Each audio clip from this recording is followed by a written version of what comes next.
हर कोई मुझे ही गलत समझ रहा है, जिसको देखो मुझे ही गलत बोल रहा है, जबकि मैं बिल्कुल सही हूँ।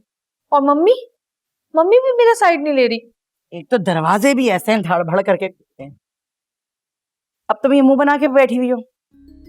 देखो तुम बड़ी हो नरगिस, मेरी बात समझो। तुम ऐसा करोगी तो छोटी बहनों की जिंदगी पे कैसा असर पड़ेगा?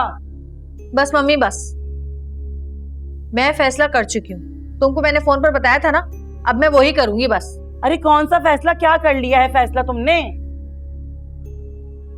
मैं बस अब तुम्हारे साथ घर जा रही हूँ और अब वहीं रहूंगी। पागल वागल तो नहीं हो गए हो? दिमाग सटिया गया तुम्हारा? यकीन करो मम्मी, बिल्कुल ठीक कर रही हूँ मैं। देखना, इससे ना सब कुछ ठीक हो जाएगा। इससे कुछ सही नहीं होने वाला, उल्टा मामला खराब हो जाएगा। भाई मुझे नहीं रहना यहाँ पर। हाँ, ऐसे सुतेलों वाला बर्ताव होता है मेरे साथ यहाँ पर। अब एहतजाज करना तो मेरा हक बनता है ना। नहीं नहीं, इससे बात और बढ़ेगी, मजीद बढ़ जाएगी। जो बचिया चुप हो गई है सख्ती करके, वो फिर भड़केंगी। तो क्या करूं फिर? बेइज्जती में बेइज्जती कराती रहो इस घर में अपनी में है। 2 दिन हो गए हैं, किसी ने मुझसे बात तक नहीं की है। सबको मना कर दिया उन्होंने बात करने से मुझसे। हाँ, भाभी भाभी कहते, जिनका मुंह नहीं थकता था ना इतने सालों में, वो तक मुझे मुंह नहीं लगा रहे अब। और तो और मेरी बहनें तक मुझसे बात नहीं करी। अरे बहनें तो छोड़ो, मासी भी बात नहीं करी, और मासी को छोड़ो मेरा मियां भी मुझसे बात नहीं कर रहा, जिम्मी तक भी मुंह नहीं लगा रहा मुझे। हाँ, अब यहाँ तक भी उनको तुम खुद ही लाई हो ना। अब थोड़ा सब्र कर लो मेरे बच्चे, सब ठीक हो जाएगा। हाँ, मुझसे सबर वबर नहीं होगा, बस बता दिया मैंने। जो मैं कर रही हूँ बिल्कुल वही ठीक है।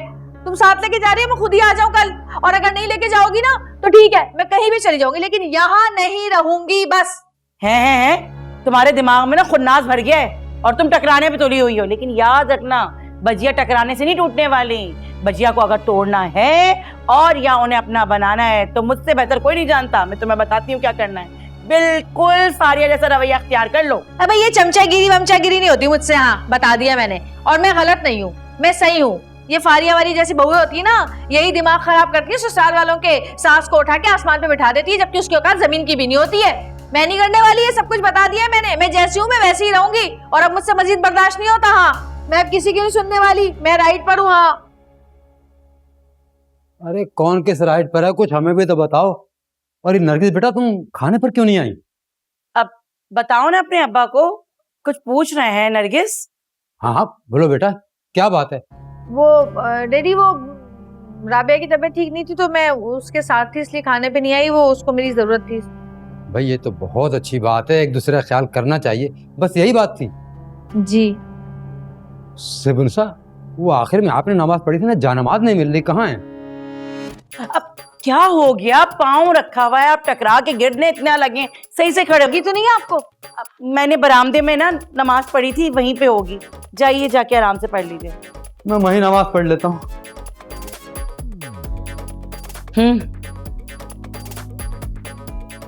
ये क्यों लुढ़क रहे हैं? तुम अपनी कारस्तानियों से बेखबर, अगर इतनी ही राइट पे थी तो बताती ना अपने डैडी को। तुम्हारे मसले का हल सिर्फ बजिया के पास है। अगर नरमी से और तमीज से मोहब्बत से बात कर सकती हो ना तो आओ, चलो मेरे साथ,